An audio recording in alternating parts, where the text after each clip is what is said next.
रहस्यमयी किताब। सूरज अभी नौकरी की तलाश में है। घर की हालत ठीक न होने के कारण उसकी पढ़ाई ज़्यादा नहीं हुई। पहले वो किसी कपड़े की दुकान में काम करता था, लेकिन दुकान घाटे में होने के कारण मालिक ने उसे नौकरी से निकाल दिया। अब छोटे शहर में उसके लिए कुछ काम ज़्यादा है नहीं, तो वो थोड़ा निराश है।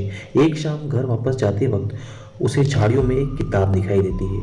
किताब को उठाकर देखता है, उसकी कवर पर ही लिखा होता है, जो भी यह किताब खोलेगा, यह किताब चमत्कारी रूप से उसके जीवन को बदल देगी।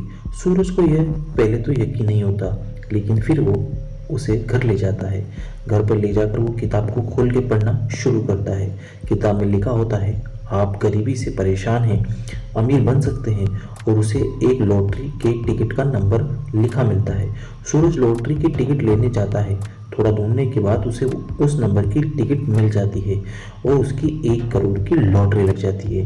किताब में आगे लिखा होता है, सूरज वही करता है। किताब उसे एक बस लेने को कहती है। सूरज वैसा ही करता है और धीरे धीरे किताब की मदद से 1 साल में सूरज की 5 बसें चलने लगती है। सूरज अब करोड़पति बन चुका है। फिर एक दिन सूरज एक अहम नियम को तोड़ देता है।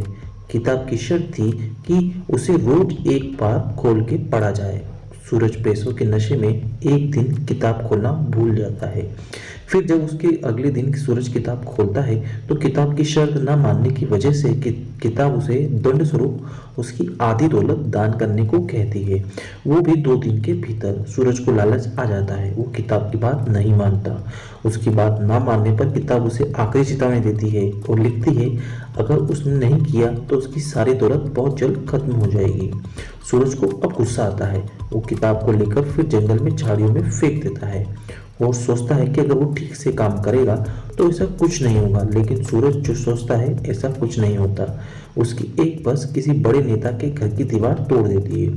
फिर सूरज पुलिस और कचहरी के चक्कर में फंस जाता है, जेल भी जाता है। धीरे धीरे किताब ने जो बोला था वो होता है। सूरज फिर अपनी पहली सी हालत में लौट आता है। सूरज उस किताब को खोजने फिर जाता है, लेकिन उसे वो नहीं मिलती। शायद अब वो और किसी का भविष्य बदल रही होगी।